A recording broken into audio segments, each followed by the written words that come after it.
Hello friends, আসসালামু আলাইকুম। আমি সীমান্ত রাজন। নতুন একটি ভিডিওতে আপনাদেরকে স্বাগতম।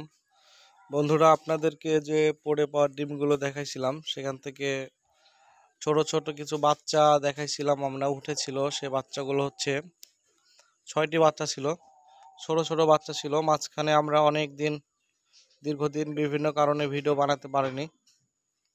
মাঝখানে নেট প্রবলেম ছিল, অনেক সমস্যা ছিল, এই কারণে ভিডিওগুলো বানাতে পারছিলাম না, আপডেট দিতে পেরেছিলাম না।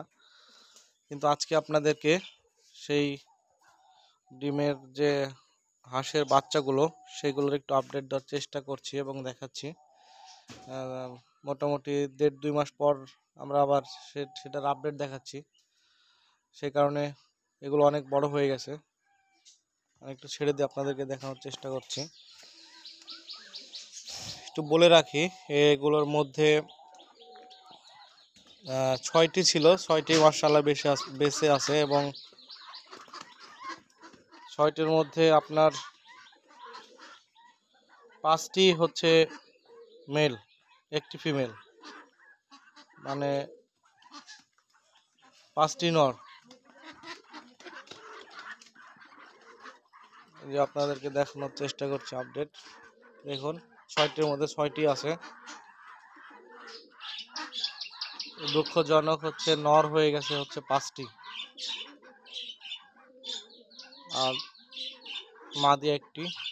তো যাই হোক, আরেকটু বড় হলে নরগুলা সব বিক্রি করে দিতে হবে বা খেয়ে ফেলতে হবে। হয়তো একটি নর শুধু রাখবো আমরা, একটি মেল একটি ফিমেল রাখবো।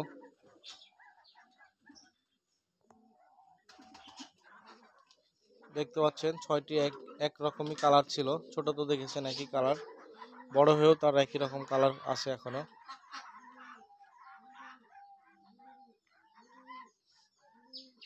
পড়ে পাওয়া ডিমগুলো থেকে বাচ্চাগুলো উঠেছিল।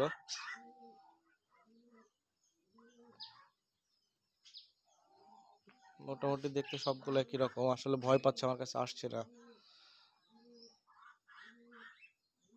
ওদের সাথে আমি হয়তো সময় দিই না, সময় দিলে একটি সম্পর্ক তৈরি হতো। যেহেতু সময় সেভাবে আমিও পাই না, সেই কারণে সময়টাও দেওয়া হয় না, এই জন্য সম্পর্ক তৈরি হয়নি, এই জন্য ভয় পাচ্ছে আর কি। ওদেরকে দেখানোর চেষ্টা করছি। দেখুন বন্ধুরা, 6টি সুস্থ সবল আছে, খুবই সুন্দর লাগছে, একই সুন্দর একই রকম। আসলে 6টি একটি হাঁসের ডিমই ছিল, সেই কারণে বাচ্চাগুলো একই রকম হয়েছে।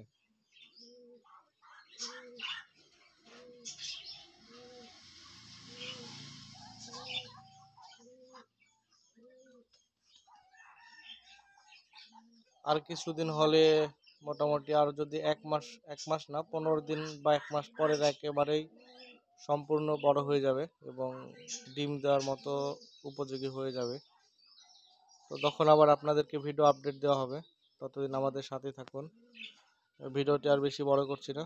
সবাইকে ধন্যবাদ, আমাদের সাথে থাকবেন। ভিডিওটি লাইক কমেন্ট শেয়ার করবেন।